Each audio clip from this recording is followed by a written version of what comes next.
Hi, it's Tim Hagen from Progress Coaching, and welcome to another episode of Coaching Conversations.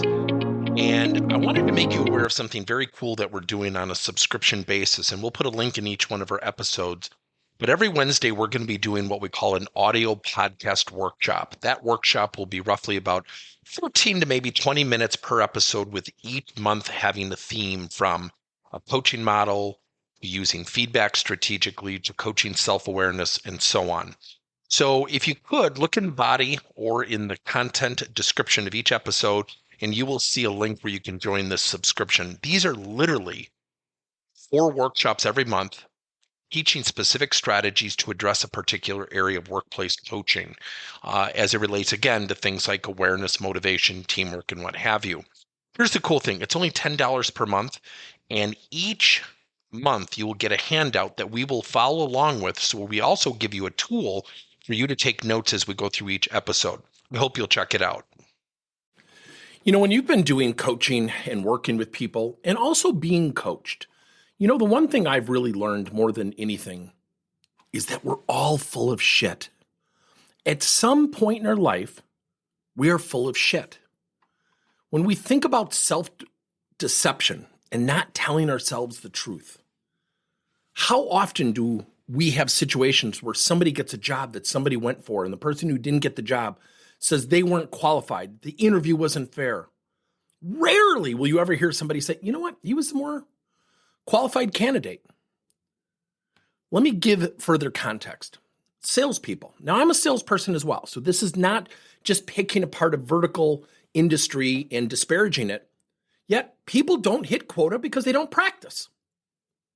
Sales reps, for the most part, are full of shit. The people who really practice get better. You know what we always hear in our business? Gosh, if we only had time. If you're not going to practice your craft, whether it's service, sales, what have you, leadership, handling conflict, guess what happens? You're not going to get better. You're going to maintain status quo.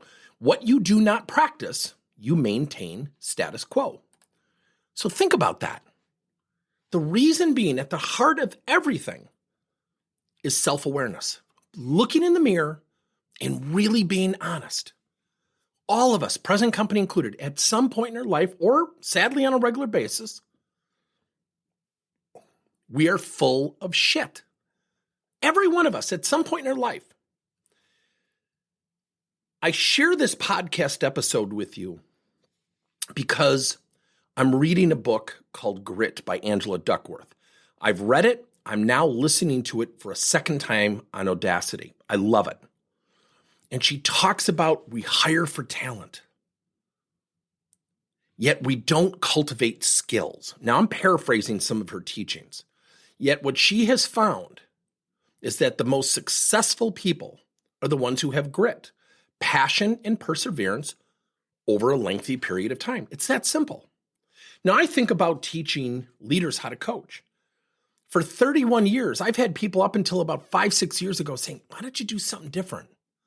I said, because I know the industry needs this. Now, sadly, the pandemic has been very good to us. If leaders are not coaching, we're basically saying to people, I don't have time for you. I'm not going to schedule time for you because I'm so busy, but please don't quit the company. Now, if I'm being sarcastic in terms of my tone, I am. I'm sick of arguing with people why they need to coach, why they need to practice their craft as a salesperson or as a service person or as a leader. Employees, quit complaining about benefits and pay. You want to increase your pay? Don't rely on a company. Rely on yourself.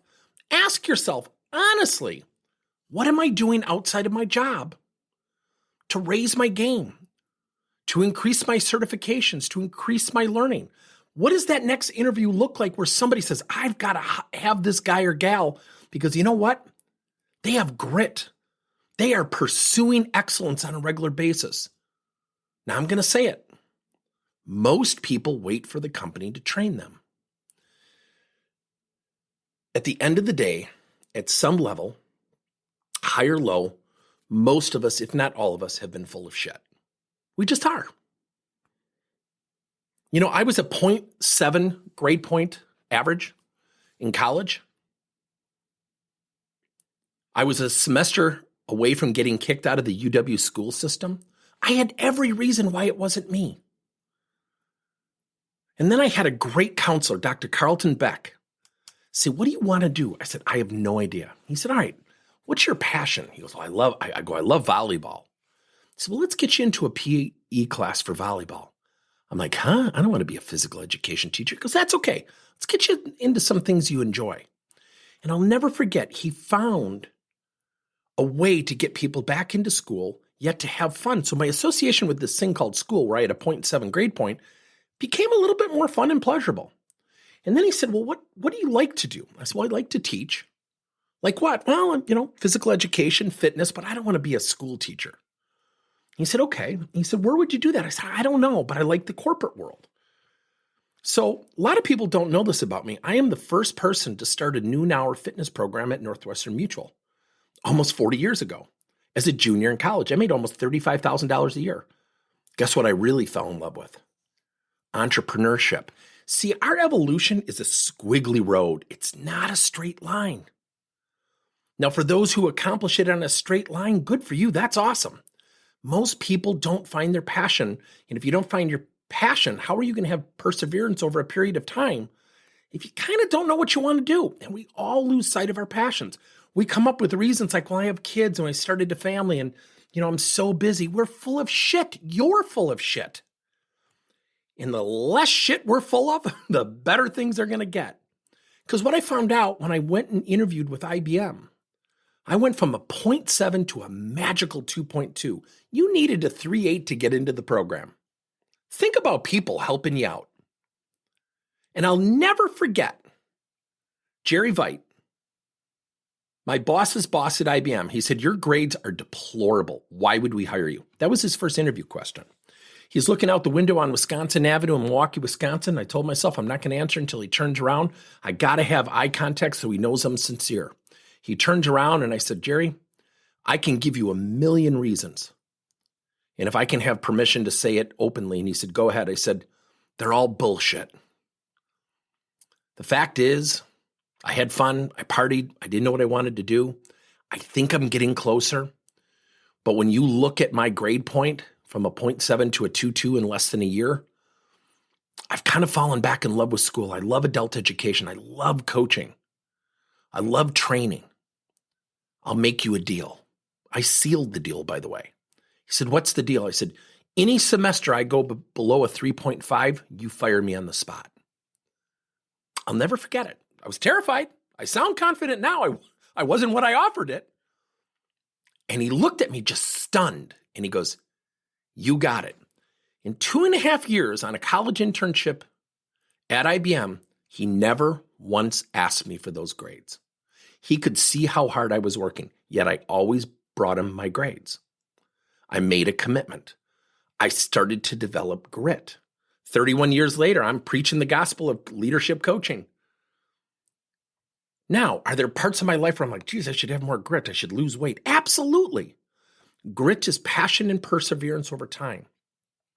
It's maintaining a stick-to-itiveness, a relentlessness to go from point A to point B to point C and so on. All too often, people want to go from point A to point Z and they want to skip the steps. If it worked that way, everybody would be doing it. Yes, there are people who can do that. It's rare. Some people are naturally talented. Think about this for a second. If you have someone working for you that's naturally talented, and you have someone who comes in at the same level of talent, yet they weren't naturally talented, but they told you a story, a narration of, here's what I do to continually get better. Which person would you hire? See, we look at resumes. Oh, this person's smart. They've got talent. This is a great salesperson. Let's hire the resume. If they're so great, why are they interviewing with you? It's because there's certain parts of their prior experience where they're full of shit. So think about yourself. Think about people around you. Think about hopefully what I've said, and hopefully I've triggered some thought. I know it has with me. When I'm listening to Angela Duckworth's book, I'm looking in the mirror thinking, yeah, that's an area I need to explore more. And I've kind of ignored it, meaning I'm kind of full of shit. Good luck. Thank you for listening to another episode of Coaching Conversations by Tim Hagen and Progress Coaching. Now, our company is always coming out with new and innovative solutions to help leaders coach their employees. And recently, we just created a new service called Coach to You, where leaders can pick and choose topics and assign 7 to 21 day programs for employees to learn and, more importantly, apply actions and then reflect and share what they're going to do going forward as a result of the learning. It's called Coach to You. We're literally bringing coaching to your employees. If you're intrigued, we'll have a link in each one of our episodes where you can get more information. And again, thank you so much for listening to another episode.